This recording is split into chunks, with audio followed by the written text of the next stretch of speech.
Hello everyone, welcome to your channel basic knowledge. मैं नेहा।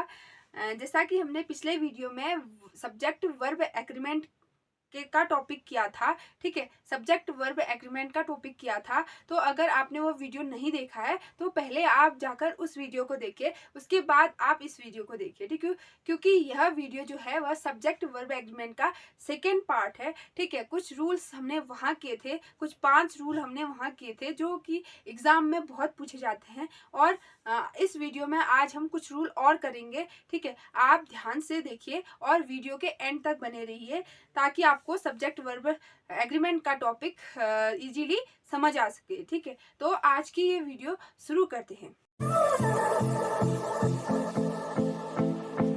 देखिए, subject verb agreement यानी कि सब्जेक्ट और वर्ब का रिलेशन, इसमें हम सब्जेक्ट और वर्ब का रिलेशन बता रहे हैं। तो आज हमारा 6 रूल है। ठीक है, 5 बाकी के 5 रूल हमने पिछले वीडियो में कर लिए थे। ठीक है, 6 रूल क्या कहता है, अनकाउंटेबल नाउन के साथ सिंगुलर वर्ब आएगी। अनकाउंटेबल नाउन, सबसे पहले अनकाउंटेबल नाउन होता क्या है। ठीक है, अनकाउंटेबल नाउन जो ऐसे नाउन होते हैं जिनको गिना नहीं जा सकता, ठीक है, जिनको हम काउंट नहीं कर सकते, उनको हम अनकाउंटेबल नाउन कैसे कहते हैं। ठीक है, जैसे कि फॉर एग्जांपल मिल्क, दूध। ठीक है, दूध को आप काउंट नहीं कर सकते हो। पानी, ठीक है, पानी, वाटर, वाटर को भी आप काउंट नहीं कर सकते। तो ये कौन से नाउन हुए, ये अनकाउंटेबल नाउन हुए। ठीक है, तो अनकाउंटेबल नाउन के साथ जो भी वर्ब आएगी वह हमेशा सिंगुलर वर्ब आएगा। ठीक है, देखिए एग्जाम्पल है, water is essential for us. Water, पानी हमारे लिए महत्वपूर्ण है। ठीक है, पानी हमारे लिए महत्वपूर्ण है। तो हमने वाटर के साथ कौन सी वर्ब लगाई, सिंगुलर वर्ब लगाई। ठीक है, इज लगाई। तो फिर काउंटेबल, वाटर जो है वो अनकाउंटेबल नाउन है, तो अनकाउंटेबल नाउन के साथ हमेशा सिंगुलर वर्ब ही आती है। अगला सेंटेंस है, नॉलेज इज पावर, ज्ञान शक्ति है। ठीक है, तो इस सेंटेंस में नॉलेज अनकाउंटेबल नाउन है, तो हमने इसके साथ सिंगुलर वर्ब इज लगाई। ठीक है, अगला रूल है 7 रूल है इनडेफिनिट प्रोनाउन के बारे में। इनडेफिनिट प्रोनाउन यानी कौन से प्रोनाउन होते हैं। प्रोनाउन के वीडियो लेक्चर में हमने टाइप्स ऑफ प्रोनाउन किए थे, तो उसमें एक टाइप आया था हमारा इनडेफिनिट प्रोनाउन, यानी कि अनिश्चय प्रोनाउन, अनिश्चय सर्वनाम। तो ये नाउन ऐसे होते हैं जब बहुत सारे लोग हैं। ठीक है, हमको पता नहीं है कि कितने लोग हैं। मान लो एक फील्ड में बहुत सारे लोग हैं। ठीक है, बहुत सारे लोग हैं, तो हमें पता नहीं है कि फिक्स पता नहीं है कि एग्जैक्ट कितने लोग हैं वहाँ। तो हम उनको सभी को क्या कह देंगे, हम उनको कह देंगे ऑल। ठीक है, ऑल, ALL, ऑल कह देंगे हम। ऑल क्या है, हमारा इनडेफिनिट प्रोनाउन है। ठीक है, तो यहाँ पे हम इनडेफिनिट प्रोनाउन के बारे में बात करेंगे कि उनके साथ कौन सी वर्ब आती है। ठीक है, उनके साथ हम कौन कौन सी वर्ब लगा सकते हैं। देखिए, इनडेफिनिट प्रोनाउन, कुछ ऐसी इनडेफिनिट प्रोनाउन होती है जिनके साथ हम सिंगुलर वर्ब यूज करते हैं। ठीक है, कुछ ऐसी इनडेफिनिट प्रोनाउंस होते हैं जिनके साथ हम प्लूरल वर्ब यूज करते हैं। लेकिन कुछ ऐसे इनडेफिनिट प्रोनाउन होते हैं जिनके साथ हम सिंगुलर वर्ब भी यूज कर सकते हैं और प्लूरल वर्ब भी यूज करते हैं। बस उनमें फर्क थोड़ा सा होता है, थोड़ा सा डिफरेंस होता है, जिसके कारण हम उनको सिंगुलर और प्लूरल वर्ब देते हैं। ठीक है, एक बार हम देखते हैं कि सिंगुलर इंडेफिनिट प्रोनाउन होते कौन से हैं, इनके बारे में हम देखते हैं। चलिए देखिए, सिंगुलर वाले प्रोनाउन, सिंगुलर ऐसे प्रोनाउन जिनके साथ हम सिंगुलर वर्ब यूज करते हैं, वो कौन कौन से प्रोनाउन हैं। ठीक है, anybody, anyone, anything, each, every, another, any, every, body, everyone, everything, no one, other, nobody, other, one, little, much, someone, somebody, neither। यानी कि जो मैंने अभी आपको प्रोनाउन बोले थे, इनडेफिनिट प्रोनाउन, इनके साथ हमेशा सिंगुलर वर्ब आती है। एग्जाम्पल देखते हैं, समथिंग इज हैपन, कुछ हुआ है। ठीक है, कुछ हुआ है, तो हम यहाँ पे यूज कर रहे हैं इज। समथिंग के लिए हम यहाँ पे यूज कर रहे हैं इज। इज एक हमारी सिंगुलर वर्ब है। ठीक है, तो अगला सेंटेंस है, एवरीवन हैज गॉन, सभी लोग जा चुके हैं। ठीक है, सभी लोग जा चुके हैं, तो ये हमने यहाँ पे हैज यूज किया। हैज जो है वह सिंगुलर वर्ब है। ठीक है, एवरीवन के साथ लग के आ रही है सिंगुलर वर्ब। अगला सेंटेंस है, ईच स्टूडेंट हैज पास्ड, सभी छात्र पास हो गए, ठीक है, सभी छात्र पास हो गए, सभी विद्यार्थी पास हो गए। तो यहाँ पे हमने यूज किया ईच, ठीक है, ईच स्टूडेंट यूज किया हमने। तो यहाँ पे ईच जो है वह उसके साथ हम सिंगुलर वर्ब हैज का यूज करेंगे, ठीक है। अगला है प्लूरल वर्ब वाले प्रोनाउन। प्लूरल ऐसे इंडेफिनिट प्रोनाउन जिनके साथ हम प्लूरल वर्ब यूज करते हैं, वो क्या कौन कौन से हैं? Both, few, many, several, other, ठीक है। बोथ यानी दोनों, फ्यू माने कुछ, मैनी माने बहुत सारे, एवरीवन, सेवरल माने भी बहुत सारे होता है, ठीक है। अदर माने दूसरे, ठीक है। तो हम इनको इनके साथ हम प्लूरल वर्ब यूज करते हैं। जैसे for example both are equal, दोनों समान है, ठीक है, दोनों समान है। क्या कह रहे हैं हम? दोनों समान हैं। तो है क्या आवाज आ रही है? तो हम यहाँ पे कौन सी वर्ब लगाएंगे? आर यूज करेंगे, ठीक है। बोथ यानी दो लोग हैं, तो दो लोगों के लिए हम कौन सी वर्ब यूज करते हैं? सिंगुलर करते हैं, ठीक है। तो यहाँ पे हम लिख देंगे बोथ आर इक्वल, दोनों समान हैं, ठीक है। अगला है मैनी हैव कम, बहुत आ गई, ठीक है, बहुत आ गए। तो यहाँ पे मैनी जो है वह हमारा इंडेफिनिट प्रोनाउन है और इसके साथ हमने प्लूरल वर्ब यूज करी, ठीक है, क्योंकि यह ऐसा प्रोनाउन है जो कि जिसके साथ हमेशा प्लूरल वर्ब यूज होती है, ठीक है, इनके साथ इन पांच। अब हम आगे बढ़ते हैं। अगली है सिंगुलर और प्लूरल बोथ प्रोनाउन, ऐसे इंडेफिनिट प्रोनाउन जिनके साथ सिंगुलर वर्ब भी आ जाती है और प्लूरल वर्ब भी आ जाती है, ठीक है।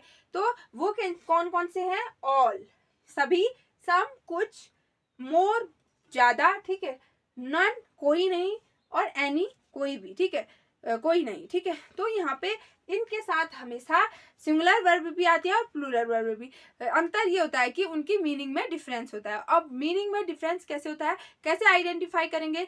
आप कहोगे कि मान लो कोई सेंटेंस है, आप कैसे आइडेंटिफाई करोगे कि यहाँ पे सिंगुलर वर्ब यूज करें या प्लूरल वर्ब यूज करें? क्योंकि इन दोनों के साथ दोनों यूज होती हैं, ठीक है। अब आपको बेहतर समझ में आएगा, देखिए इन एग्जाम्पल के माध्यम से, ठीक है। जैसे पहला है ऑल इज वेल, ठीक है, ऑल इज वेल। अगला है all are well, all are well. दोनों आप सेंटेंस जो दोनों है सेंटेंस, वो दोनों क्या है? करेक्ट है। दोनों सेंटेंस क्या है? करेक्ट है। देखिए ऑल इज वेल, जैसे कि आपने मूवी में देखा होगा 3 इडियट, ठीक है, उसमें आमिर खान क्या कहते हैं? वो कहते हैं ऑल इज वेल, ठीक है, ऑल इज वेल। तो जो ऑल इज वेल का मतलब है यहाँ पे सब ठीक है, ठीक है, सब ठीक है। तो यहाँ पे इसका मतलब ये है, ठीक है, सब ठीक है, सबकी बात कर रहा है, सब क्या है? ठीक है। तो यहाँ पे इज यूज करा सिंगुलर वर्ब, ठीक है। उसी तरह अगर मैं आपसे कहूँ आप कैसे हो, आपके माता पिता कैसे हैं, आपके भाई बहन कैसे हैं, तो आप कहोगे कि सब ठीक है, ठीक है, सब ठीक है। तो यहाँ पे यूज करेंगे ऑल आर वेल, ठीक है, ऑल आर वेल। तो आपने देखा कि दोनों सेंटेंस में हम सिंगुलर भी यूज कर रहे हैं, प्लूरल भी। अंतर सिर्फ दोनों में क्या है? डिफरेंस है, मीनिंग में डिफरेंस है, जिसके कारण सिंगुलर और प्लूरल वर्ब आ रही है, ठीक है। अगला इसी से रिलेटेड देखिए सेंटेंस है देयर इज सम मिल्क, वहां कुछ मिल्क है, ठीक है, वहां कुछ मिल्क है। उसी तरह देयर आर सम कॉइन्स, वहां कुछ सिक्के हैं, ठीक है। अब इनमें डिफरेंस क्या? देखिए देयर इज सम मिल्क, वहां कुछ मिल्क है, ठीक है, वहां कुछ मिल्क है। तो यहाँ पे मिल्क की बात हो रही है, दूध की बात हो रही है। और आप जानते हो कि दूध क्या है हमारा? मिल्क क्या है? Uncountable noun. और अनकाउंटेबल नाउन के साथ हम कौन सी वर्ब यूज करते हैं? सिंगुलर वर्ब, ठीक है। तो इसीलिए यहाँ पे सिंगुलर वर्ब आई, देयर इज सम मिल्क, ठीक है, देयर इज सम मिल्क। उसी तरह there are some coins, coin को आप गिन सकते हो, ठीक है, कॉइन, सिक्कों को आप गिन सकते हो। तो वह काउंटेबल नाउन है, ठीक है, वह काउंटेबल नाउन है। उसके साथ हमने यूज किया आर, ठीक है, तो हमने प्लूरल वर्ब यूज किया यहाँ पे, ठीक है। इस तरीके से हम इनका यूज करते हैं इन वर्ब का, ठीक है।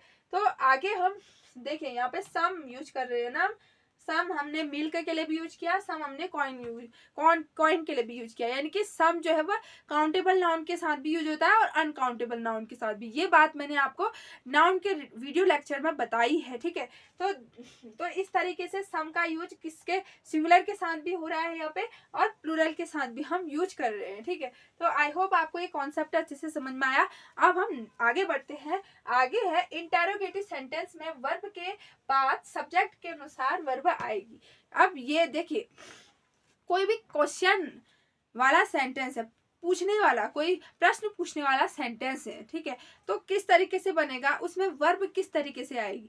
देखिए, क्योंकि उसमें सबसे पहले क्या होता है, WH फैमिली मेंबर होता है, ठीक है, व्हाट, व्हाई, हाउ, वेयर, ठीक है, इस तरीके के उसमें WH फैमिली मेंबर होते हैं। उसके बाद सब्जेक्ट होती है, उसके बाद वर्ब होती है, फिर उसके बाद सब्जेक्ट होता है, ठीक है। तो आप वर्ब किस हिसाब से लगाओगे, किस हिसाब से लगाओगे, ये डिसाइड होता है उसके आने वाले बाद में, ठीक है, वर्ब के बाद जो आने वाले सब्जेक्ट है उसके हिसाब से क्या लगाओगे, आप वर्ब लगाओगे। वो अगर सिंगुलर है तो सिंगुलर लगाओगे, वो है अगर प्लूरल है तो आप प्लूरल लगाओगे। जैसे कि इस एग्जाम्पल से देखिए, why are you not going to school, तुम स्कूल क्यों नहीं जा रहे हो, ठीक है, तुम स्कूल क्यों नहीं जा रहे हो। इस सेंटेंस में देखिए, वाई, WH फैमिली मेंबर पहले है, ठीक है, उसके बाद वर्ब आ रही है, वर्ब के बाद सब्जेक्ट आ रही है।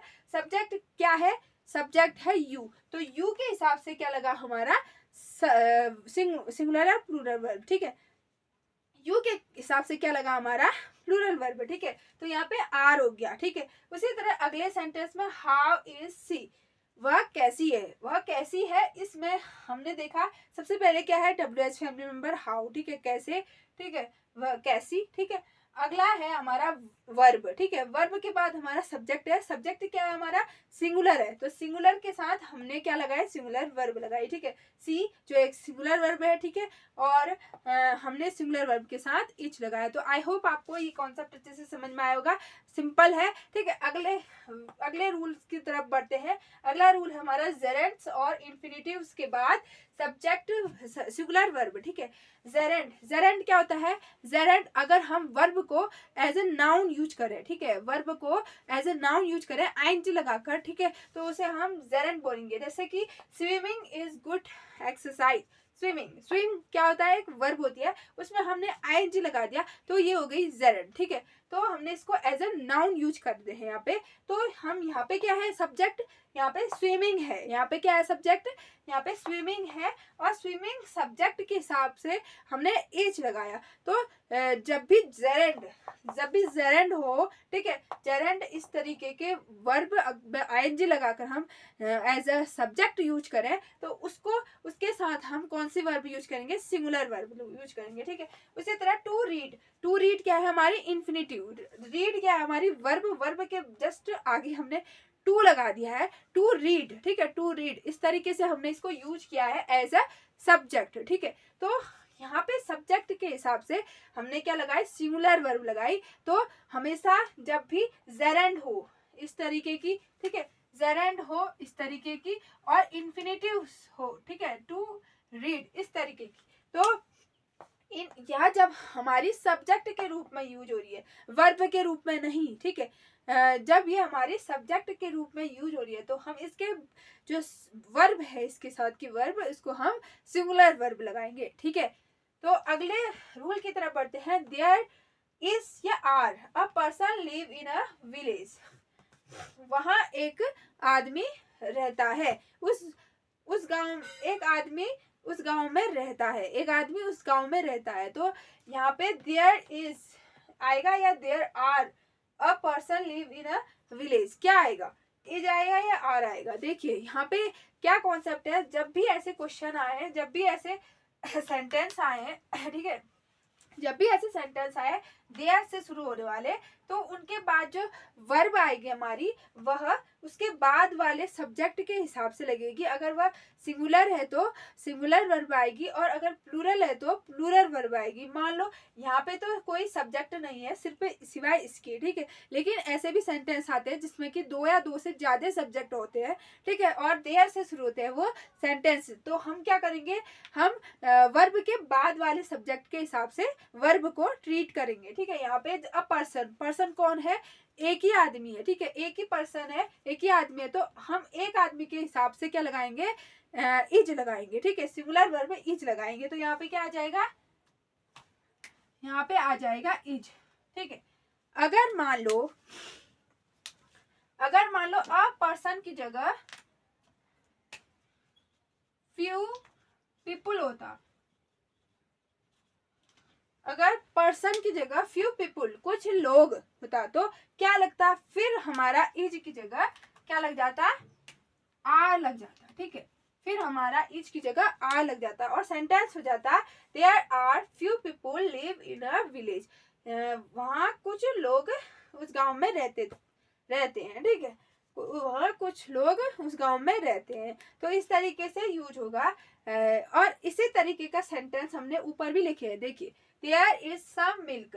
तो यहाँ पे इज लगा किसके हिसाब से, आने वाली सब्जेक्ट के हिसाब से। ये तो कोई सब्जेक्ट है नहीं, सब्जेक्ट क्या है यहाँ पे, मिल्क है, ठीक है। तो मिल्क के हिसाब से हमने यहाँ पे यूज किया इज। उसी तरह यहाँ पे कॉइन के हिसाब से, कॉइन्स है ना यहाँ पे प्लूरल है, तो उसके हिसाब से हमने प्लूरल वर्ब लगाई, ठीक है। आई होप आपको ये रूल्स अच्छे से समझ में आए होंगे और सब्जेक्ट वर्ब एग्रीमेंट का ये टॉपिक आपको थोड़ा इजी लगा होगा और समझे होंगे आप इसका कॉन्सेप्ट।